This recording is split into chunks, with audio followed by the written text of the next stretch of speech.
Today, I want to speak to you about the ticking of the clock and the turning of the calendar and the changing of the seasons and the passing of the years, which is bringing us every single day closer to a day that Jesus told us about. There is a day coming on the calendar that we cannot name. There is a day coming that no man or woman can avoid. A day where every human since Adam and Eve will be together. Every mama, every daddy, every daughter, every son, every auntie, every uncle, every cousin will be there. Revelation 20 verse 11 to 15. And I saw a great white throne, and him that sat on it, from whose face the earth and the heaven fled away, and there was found no place for them. And I saw the dead, small and great, stand before God, and the books were opened. And another book was opened, which is the book of life. And the dead were judged out of those things which were written in the books, according to their works. And the sea gave up the dead which were in it, and death and hell delivered up the dead which were in them. And they were judged, every man according to their works. And death and hell were cast into the lake of fire. This is the second death. And whosoever was not found written in the book of life was cast into the lake of fire. The Great White Throne Judgment. One of the last things that John saw when he was shown the revelation of what will happen in the future is the Great White Throne in heaven. Our human minds cannot comprehend the magnitude and the gravity of this day. Your imagination does not have the creativity or the power to imagine an event of this scale or magnitude. Think of every person that has ever lived, every person on the earth now, and every person that has yet to be born, all together in one place on one day. Every race, every color, every generation. In this you will find that John said, "And I saw the dead, small and great, stand before God." When John gives the description of small and great, he is not referring to their physical size, their physical attributes. He is referring to their social standing on earth. Whether they were a beggar or whether they were a king, no one will be left out here. I remember when I was a young man, I used to have a great fascination with great Greek warriors and their wars. Although a lot of the Greek warriors are myths and there is no proof that they existed, it's believed that they were real warriors whose stories were added to as they were passed down.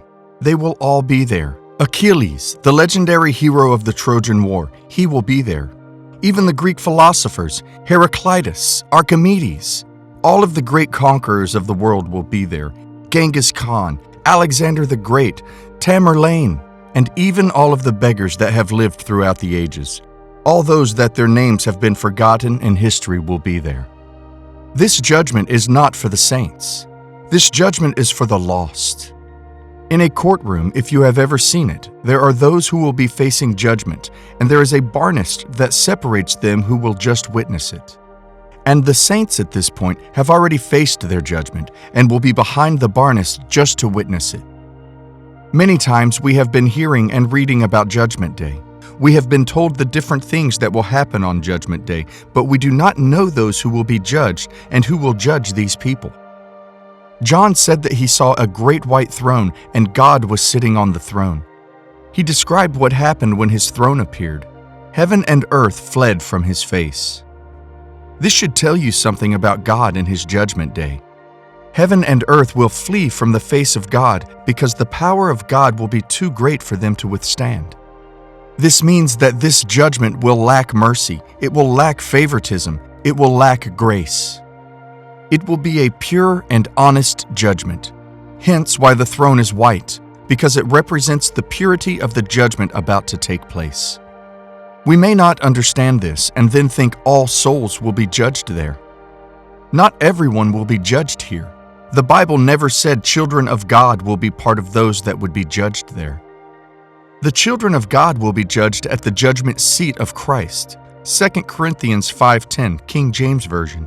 For we must all appear before the judgment seat of Christ. that everyone may receive the things done in his body, according to that he hath done, whether it be good or bad. At this judgment seat, only Christians will be judged, and this is to receive the rewards for the things they have done. The works you have done for Christ will be weighed. All the things you have done will be checked, and you will be rewarded accordingly. These people are not the ones that will go to hell. It is Jesus that will judge these people, and the reason for his judgment is to give rewards. No one from here will be thrown into the lake of fire. 1 Corinthians 3:13 through 15, King James Version. Every man's work shall be made manifest, for the day shall declare it, because it shall be revealed by fire. And the fire shall try every man's work of what sort it is. If any man's work abides which he hath built upon, he shall receive a reward. If any man's work shall be burned, he shall suffer loss. But he shall be saved, yet so as by fire. If your work as a Christian is tested and burnt, you will not receive the reward, but you will be saved. That is what Jesus will do at his judgment seat. Matthew 5:19, King James Version. Whosoever therefore shall break one of these least commandments, and shall teach men so, he shall be called the least in the kingdom of heaven. But whosoever shall do and teach them, the same shall be called great in the kingdom of heaven. The second judgment which we are talking about is the great white throne, and only unbelievers, sinners, those who are not with God will be judged here. Imagine a father watching his child get judged at the great white throne and they couldn't do anything. The truth is, there will be regrets on that day. A son will ask the father why he didn't take church more seriously. Each day you live, you need to know the reality that if you profess Christ, your life is a testimony for those around you. It is a testimony of the goodness of God, and the way you live your life could bring others to Christ, could bring your children, your wife to Christ, your husband to Christ. But you still want to have a casual Christian lifestyle, and in all honesty, you could very well go to heaven. I am not the one who determines whether you are saved or not. But what about those around? Those that would have taken salvation and Christ more seriously if you did. Maybe if you attend every Friday prayer meeting, your child might one day look at you and your devotion to God and wonder, maybe there is something more to this Christian life and they might be saved. Maybe your brother or sister might look and say, maybe there is something more to this Christian life and they might be saved.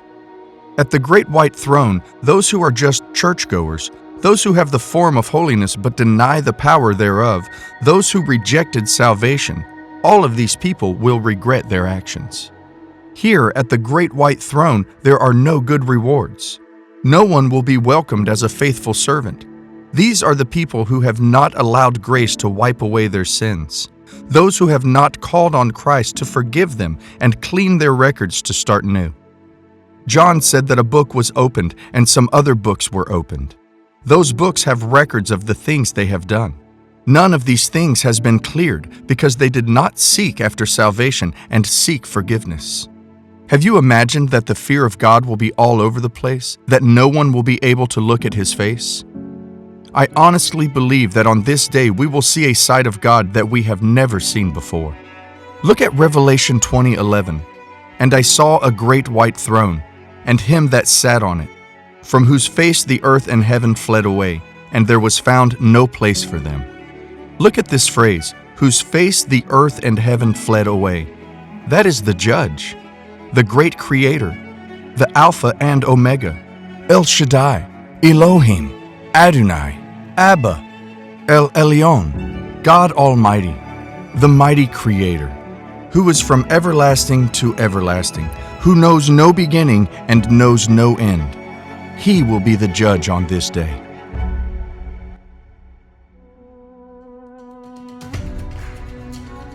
I don't want to be judged on the great white throne. The judgment seat of Christ is what you should look for. I don't want to be filled with regrets. I want to receive rewards from Jesus. I want to have that beautiful crown that makes me a royal priesthood. I want that redemption. I want that glorified body. I want the crown of life. I want the incorruptible crown. I want the crown of righteousness. I want the crown of glory. I want a crown of rejoicing. I want Jesus to say to me, "Well done, my good and faithful servant." I want God to be proud of me. I want King Jesus to say to me, "Come, ye blessed of my Father, inherit the kingdom prepared for you from the foundation of the world." I want God to say, "You are an obedient child." I want to be judged at the judgment seat of Christ. This is what you should be yearning for. The great white throne is not a place you should ever dream to appear.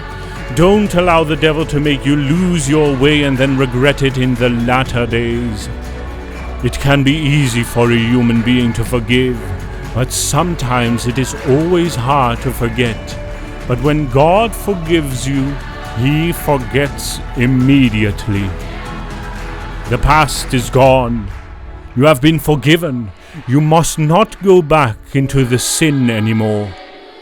Hebrews 8 verse 12 says, "For I will be merciful to their unrighteousness, and their sins and their iniquities will I remember no more."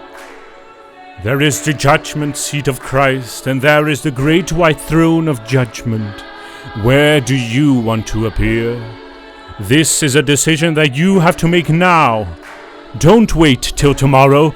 Tomorrow may be too late. You have to decide now. Where do you want to appear?